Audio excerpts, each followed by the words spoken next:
How's it going, YouTube? It's your boy Optima, back with a brand new video, as today we're going to be using an extremely fun deck, and one that I've been using a ton to ladder up and just climb with. It's been a ton of fun, so I hope you guys enjoyed today's video. If you do, as always, leave a like, subscribe if you're not already subscribed, as I got some new series coming, lots of new content on the way on this channel. You will not want to miss out, so make sure you get subbed up and that you also ring the little bell so you can get notifications when my videos go live.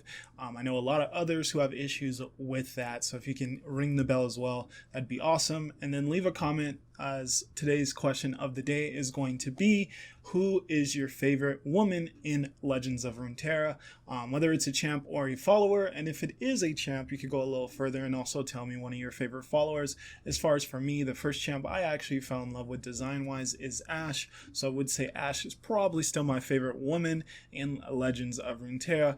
But when we go to followers, it's actually going to be the card, possibly this card. I'll actually have to do a second look through the followers, but this is a woman follower that I'm in love with, and you can see it right there is going to be Xenotype Researchers. That is the cover art for the deck we're going to be showcasing today. And I do have the deck named Buff Thresh Nasus, because I know that you guys are probably aware at this point in the meta that Thresh Nasus seems to be quite the threat as far as the quality of this deck. It seems like a better way to run it than Kindred Nasus, which is the deck that I featured in my last video, so I may already be overriding that video, but that's not what I'm actually doing. I think Kindred Nasus is still a good deck. It just has to be built a certain way, and I think the way that we have it built in that video is actually a good deck. I'm still finding myself winning games in Plat with that deck. Not at the same extent as this deck, but definitely still winning games. Yeah, this is just I feel like probably a more optimized way to run Nasus, and also yeah, it's just loads of fun, and this is my own way of doing it. I didn't take anyone else's Thresh Nasus deck and refine it. I just started with that concept and then threw everything else in from there. So this is not someone else's refined deck. This is just Thresh Nasus with my own twist on it. So yeah, anyways, the deck is going to start with Dunekeeper. Dunekeeper is going to be obviously just a really good one drop. I think he's the only card in the game that on turn 1 he can get off 4 damage. I'm pretty sure no other card can do that. So just an extremely good card. And then the fact that he also summons the Ephemeral Sand Soldier works very well for some of the other cards in this deck. Then we got Shape Stone, just a really good card for survivability and making offensive threats more offensive. And it actually works really good with if Nasus isn't quite at 10 when you're attacking with it, you can bump it up by 3 and then probably get that 10 plus attack off, so that you can get the level up with Nasus. From there we got Ancient Hourglass. I'm in love with this card. This is probably one of the cards that anytime I'm building a Shurima deck that I always just throw in there. I think survivability is so huge, especially for your champs in this game, and being able to just kind of throw them into a landmark and then go from there is so good. And then it also, obviously, now you've played a landmark, works so good with Shape Stone, and now you actually get that +3.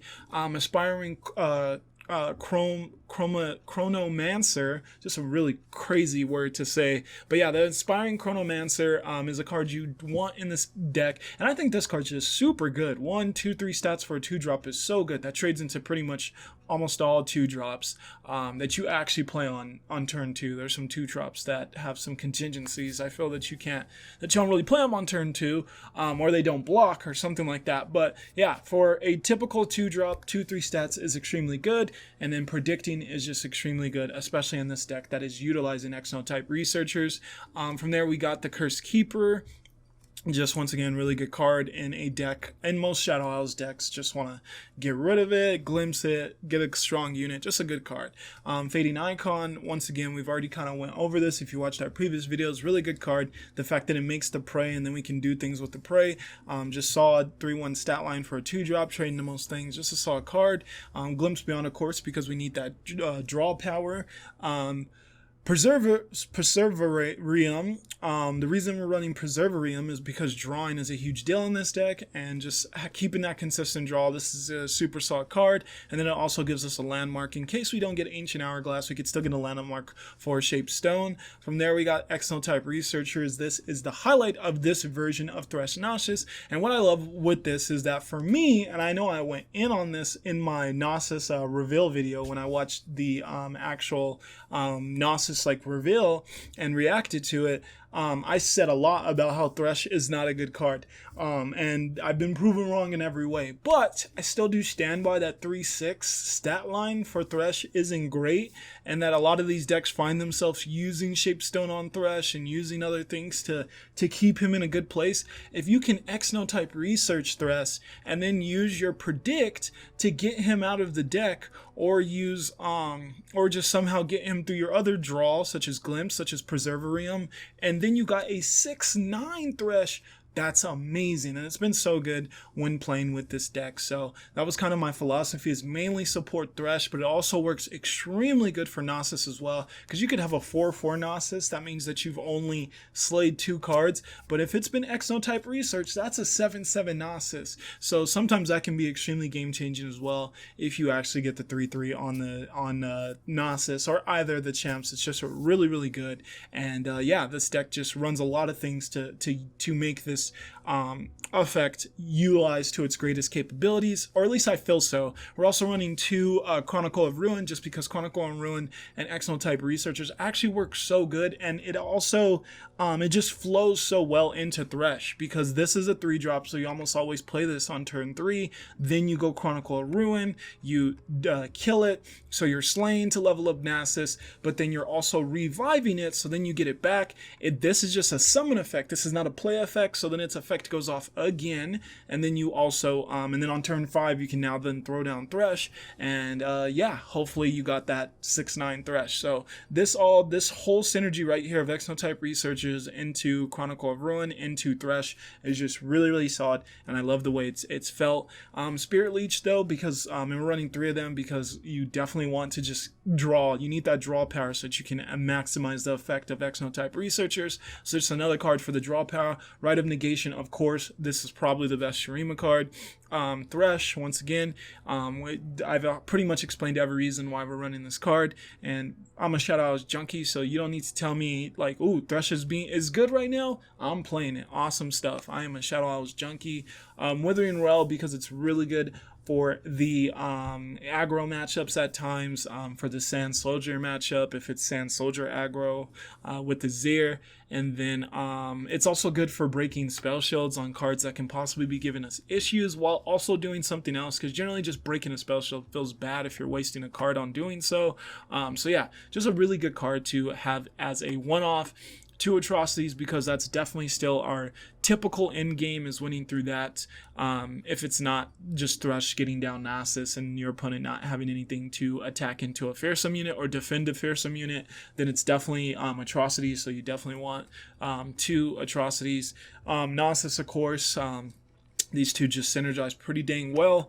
Vengeance is really, you need the removal, so of course you run Vengeance, and then to end it all off, we got Commander Ledros, just because he's such a good card. If you somehow haven't been able to damage the Nexus and then you get him, go back down to 10, of course, just a really good way to finish the game off. So that is going to be the deck. I wanted to make sure I didn't spend an expansive amount of time talking about it, because I want to try to keep, slowly work to keep my videos, get them a little bit more condensed, because I'm not liking hitting above the 40-minute mark. I'm not liking that. So that's the deck, and once again, it's highlighting X-No-type researchers, which is once again a very strong woman in Legends of Runeterra. And yeah, look at them.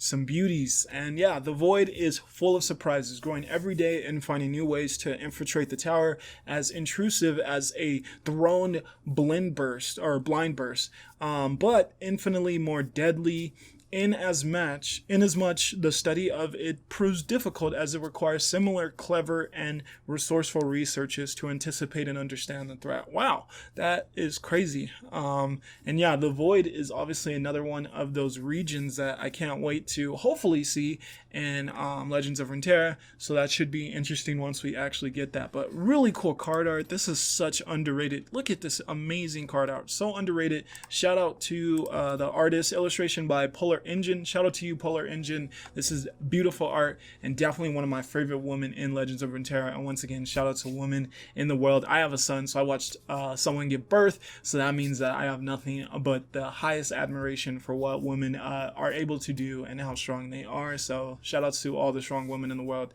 which is pretty much all of you, because I know the difficulties that women still face in today's society. And yeah, it just feels awesome to highlight an awesome woman in the card game that we all love to play. But that's going to be the deck. Let's hop into the games, and yeah, let me know what you guys think of the deck. And once again, don't forget the question of the day. Let me know who's your favorite woman in Legends of Runeterra. So let's get into our first game and see what we can do with this deck. It's been really fun to use, and we are going to get a Draven, why am I forgetting his name? Renekton deck here. Completely just eluding me for a second there. This is yeah, I don't want to give up that. I think we give up that. Let's mulligan those two. Okay, at least we got a low cost unit. The draws with this deck, those opening mulligans are just so crucial, like I've said already, and yeah, they can be tough. They can be tough. Tough. But I guess I'll take this hand. The atrocity really sucks. That really sucks. Especially, it looks like this deck is really offensive. Oh my lord. So yeah, we're going to have to give up a lot here. Look upon me. We can't take all this damage, sadly, so hopefully we can draw into a unit, because yeah, this is too much damage to take right now. And I got rid of the forget that card's name, the Legion Saboteur, because that card can continually do that 1 damage, so it's pretty much a 3/1 drop. If we're being honest about it, it pretty much is. I will get rid of my Sand Soldier so that I can hopefully draw more. I'm going to quickly touch my mic. I apologize. There we go. But yeah, I need more units. So now we have those more units. So hopefully we can do a little something here. Very offensive first turn from my opponent, and thankfully we just had adequate resources to do not as much as I would have preferred about it, but something. He is going to give up that card, and I will definitely take that trade. I have a 2/1, you have a 3/1, I will take that trade. So we get a glimpse here, so I will definitely...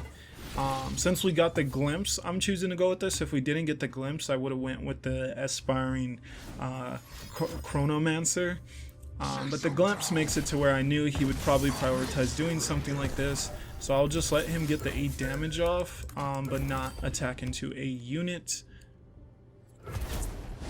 The 8 damage does hurt though. That puts us at a pretty low health stat, and Nasus and even Chronicler are both pretty bad here.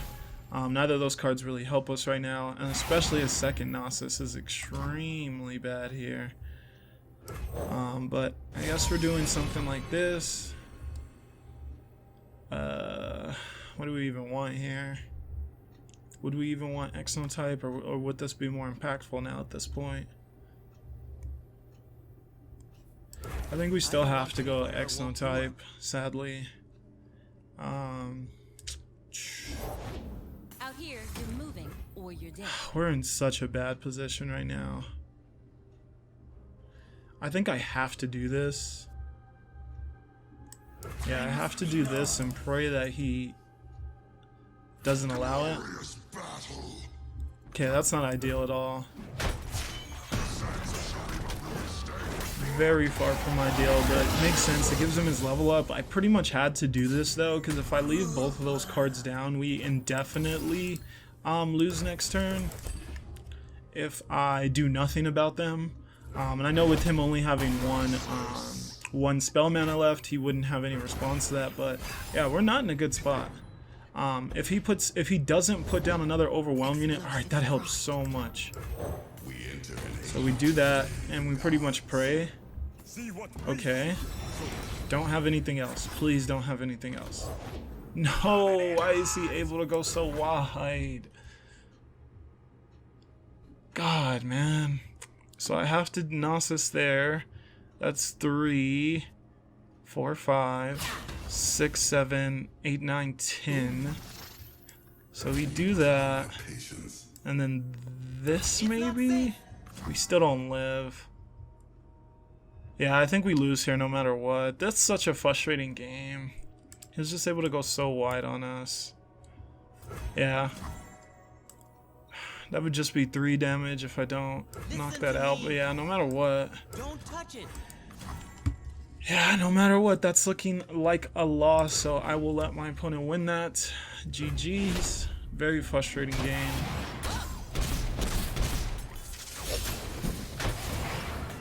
And yeah, there is the game. So he was able to go perfectly wide to defeat us that time, which is fine. That's just the way the cookie crumbles sometimes.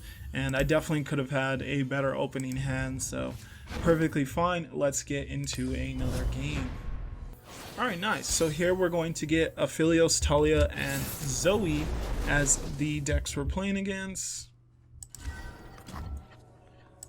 I will switch out the Thresh and the Atrocity, hopefully getting some cheaper units. We get Thresh back, which isn't the worst. At least you could play that card by turn 5. It's really those early Nasuses that really hurt. Or that, our highest mana card, getting it on turn 2, that also really hurts. Yeah, I guess it is what it is. It's just the way it goes down sometimes. He'll probably utilize that attack into this, that's fine. Yeah, it's perfectly fine. Not ideal, but fine. Here we can go Fading Icon and then Glimpse the Prey. We'll just attack first though before we do anything like that. I actually think I will hold off on glimpsing the prey. I want to see if we get a better glimpse target. We do not. We have no play here other than glimpsing the prey, so that will be my play. Not technically no play, but I don't really like Chronicler onto that right now, so we'll do this. He just goes Veld Tempo. That is pretty ballsy right now. With no units down. If I had a better hand, we could punish this more. Please give me a unit I could summon, and no. No. I'm asking for too much. So yeah, I think I pretty much have to do this. Right. Yeah, it's our only way to get another unit down. I have to punish him. I have to punish him for the tempo play. So we'll just do that. Open attack. Get him down to 11. Not ideal at all. Sometimes this deck can just really burn you with the draws. But it's really strong. When it has a strong turn, it has really strong turns. So that really does help. Maybe I should have waited to attack, because attacking into the Talia would have been really nice, because having 2 temples is actually really scary. That's actually really scary. But I actually wouldn't have been able to knock out the Talia either way if I would have waited until I got my Thresh. So I guess it doesn't really matter. But yeah, that's just very scary. He is going to, what appears to be, try to get even another temple down, and that's where things will get pretty crazy. Things will get pretty crazy then. And yeah, this is going to be a tough turn. He's going to be able to do a lot this turn. This is the ideal situation for Talia. He's in the perfect situation with Talia. And we just have such a bad hand to be able to do anything about this. This is not fun. This hand we got here is not it. I'm going to wait and see what he does more before I commit to putting Nasus down or something. Like if he puts some one health units down, then I will obviously want to prioritize doing something about that, such as that. So I may Withering here. Probably not though, just because we don't gain any health from a Withering. So I think here is where I just throw down my Nasus. If he goes offensive, at least he'll be helping Thresh level up and Nasus get to a higher stat line. He will spell shield that. That's fine. Well, not fine, but it's not the worst. We're not in a good position at all though. the double temple, and our draw just was not it. So he's going even more stats on the fangs, which is fine.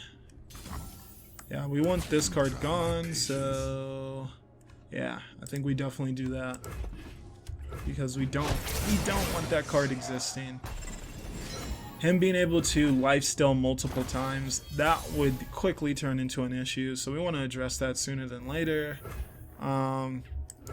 Here we can grab that. Do we attack with Nasus? I think we do, because we can just throw him in that.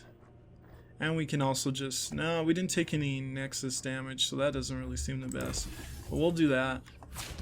Yeah, I knew he'd block something. He's hourglassing. He is hourglassing.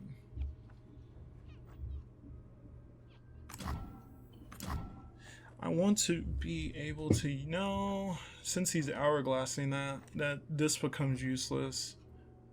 So maybe we do this, and then we hourglass our own. So maybe do that. And do this. Yeah, let's do that.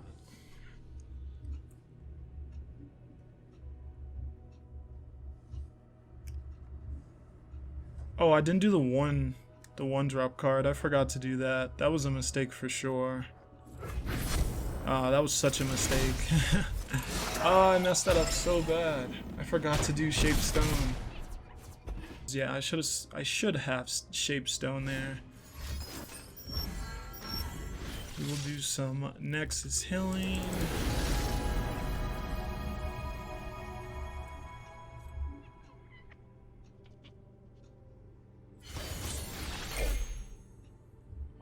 And then we can also break Aphelios's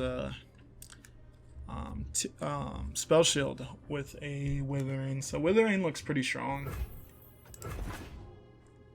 And then now I guess Shapestone also is actually activated since we've now summoned a landmark. So maybe that wasn't a misplay. Maybe it wasn't. I will try my best to convince myself. But if that gives Talia some stats, then yeah, it's definitely still a misplay. So we'll see what happens there. Get a Solari Priestess. And that's a terrible card for us to go with Temple, because he'll get all that mana back to pretty much summon whatever he just chose from that. For now I pass. We'll see what he does first before I get crazy with doing anything here yet. Okay. I don't think we do anything about that.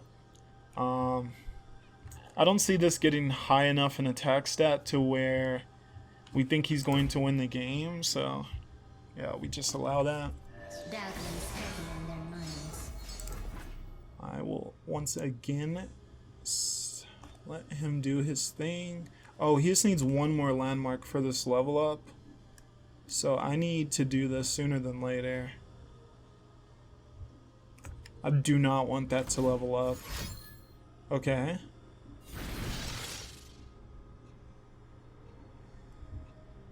What do you do here?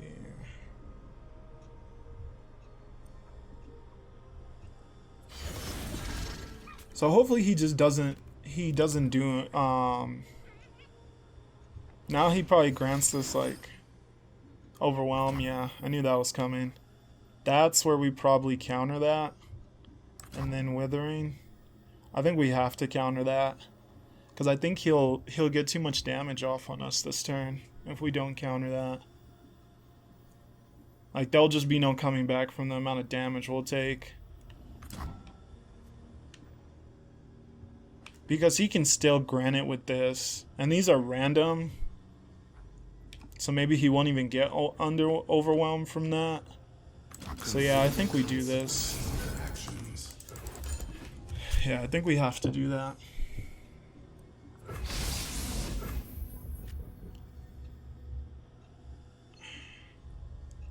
almost want to Withering here, but hoping I can save it. So we'll see if he gets Overwhelmed here.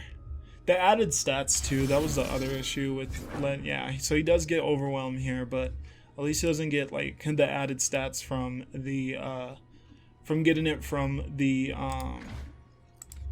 what is that card called? From the Infernum. Because yeah, +2, +1, and Overwhelmed, yeah, that would have been a much bigger issue. Leaves us at 12, which isn't terrible at all. And then yeah, we can actually just Withering here, which I think we do. Yeah, that's just Withering here.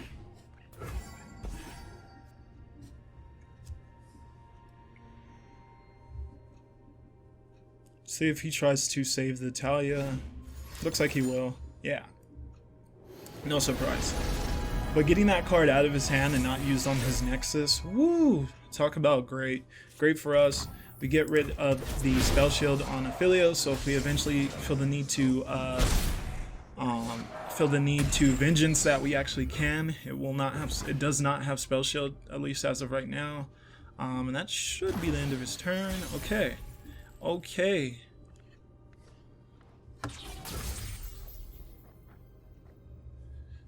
So I need 2 more cards for this.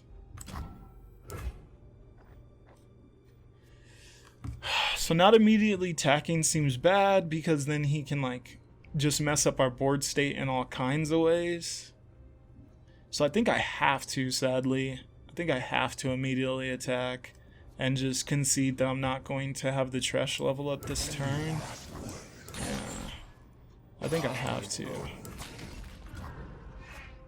Right? Is this the correct play?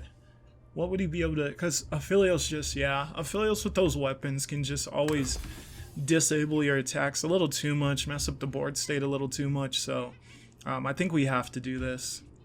If he makes any move but nothing too crazy... Okay. Okay, that was what I was kind of hoping to see. Okay, now he's pulling it back. Now he's pulling it back. What does he do?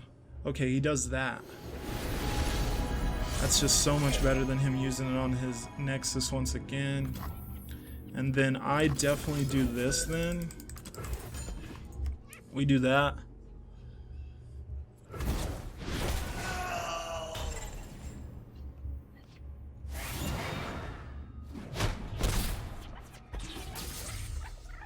I actually should have put the Shape Stone on Nasus. That was... Keep making mistakes, man. All these mistakes piling up on me. Okay, that's probably going to get him Spell Shield again, which is far from ideal. Very, very far from ideal. What do we even do here? Because I'm almost positive he has Hush. I think we still have to go for this. I'm pretty sure we still have to go for this. Right? I really messed this up. And we may lose because of it.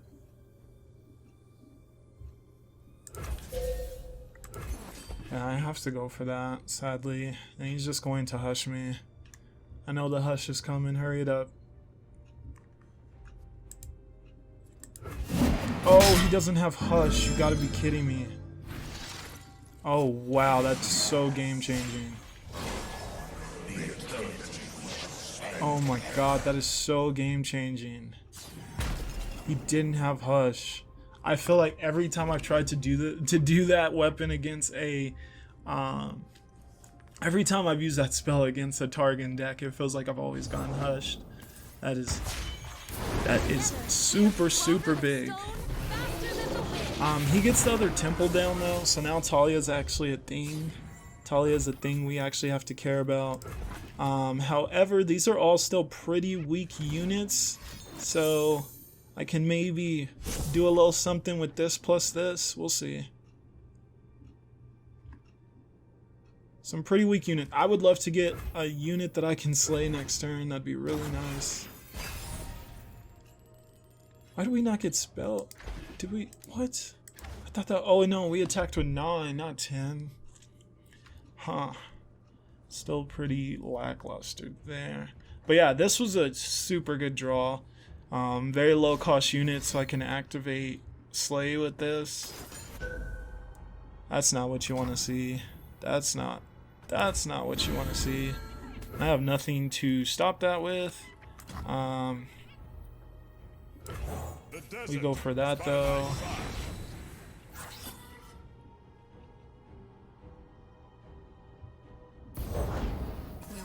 He gets that down. Okay, his units are going to get oh my. Oh my. I think we still do this though. Yeah, let's still do that. Because we can still afford this. Those don't help as much as I was hoping. Now he's going for that. Oh, if I just had the card that allowed me to stop plays, man. Not being able to stop any of this is so rough. We can at least knock that out. We'll see if what temples he gets rid of to put more units down. I think this is the turn that's deciding the game here though. And he's going for stuff like that, so that doesn't help. What is my response to that? What is my response to that? Because do we just lose otherwise? We may just lose otherwise. I don't think this does anything though. And then this can knock out one unit. Do I knock out a unit before he attacks? No. Alright. That's a huge deal. That is a huge deal. This doesn't do anything right now. So we may be losing here. We'll see. Let's see if we lose here. Big time move by my opponent though. Okay, you can also get that down. Thankfully I can knock that out pretty easily here. Yeah, so let's see. Not really worried about that card. See, it's the rocks that I'm afraid of though. So we can do that. And we can do that. And I'm actually living with 2 even with this attacking right now, so that's great. Oh yeah, because she's not attacking. Her blocker disappears and she doesn't actually get an attack off. So yeah, let's just let's get rid of this. Let's just block it. Let's just block it. Let's just block it.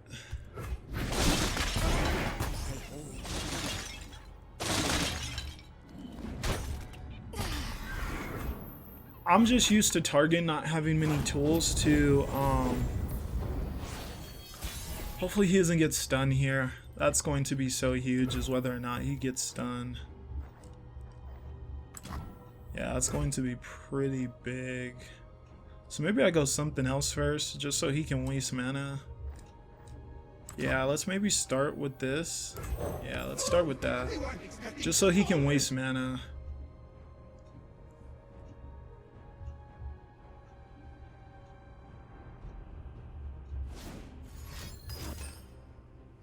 Okay. Oh my goodness, Samir! That sucks though.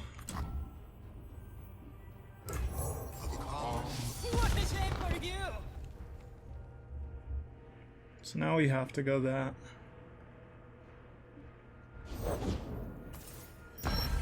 He goes that. I can't give him time to get another option down. This is just so, by such a little amount off from winning the game. This is what we do though.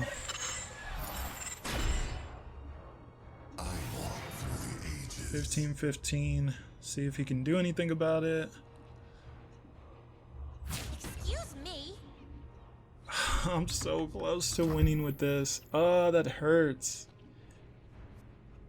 I don't think I used it though. So yeah, let's just do this. May be able to win just because he has so little draw now. Life and death inexorably interwoven. His tools have run out. That helps though. So we'll see. The -1 really helps too. -1's a huge deal. We'll do that now. This game went on way longer than it should have. Way longer than it should have. Alright, we get some pretty crucial pieces though to finishing this game off. He's going to do that. Keeping Thresh is not a huge deal anymore, but losing the spell shield is where the huge deal comes in, because then it means that he can hush, but I wouldn't atrocity with this at this point. I would atrocity with that. Cause yeah, bare bones, that's a 3-3. Daylight warms the heart and lights the way. I think I just go for that. Yeah, he shouldn't have any play that stops this. So that should be game. And if somehow he can, then I just go for it again. Alright, awesome. Well, what a ridiculous game where I made some misplays, but just glad we were able to come out with that victory. Cause yeah, I think Talia Filios is a little underrated. People think it's worse than it actually is.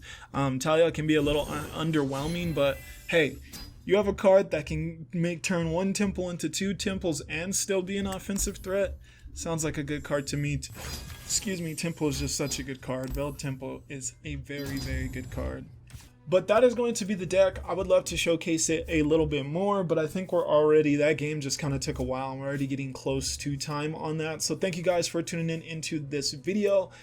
This was my little deck that's trying to highlight a follower that is one of my favorite cards in the game, and also one of my favorite women in Legends of Runeterra. Plenty of awesome women in Legends of Runeterra. Let me know what your favorite female card is yourself, and if it's a champion, then tell me a follower card that you like that's a female as well, just so we can give a little shout out and a little love to all the females out there. I know it is no longer, once again, it's no longer National Women's Day, but I still thought it was a cool thing to just try to highlight a little bit more. And this is just, once again, this is my version of Nasus Thresh, which I think is a really, really good deck right now. So I hope you guys, if you give it a try, have some fun with it. Thank you for watching as always. Please, if you enjoyed the video, do all that stuff to show support. I'm gonna get the heck out of here. See you guys in the next one. Peace out.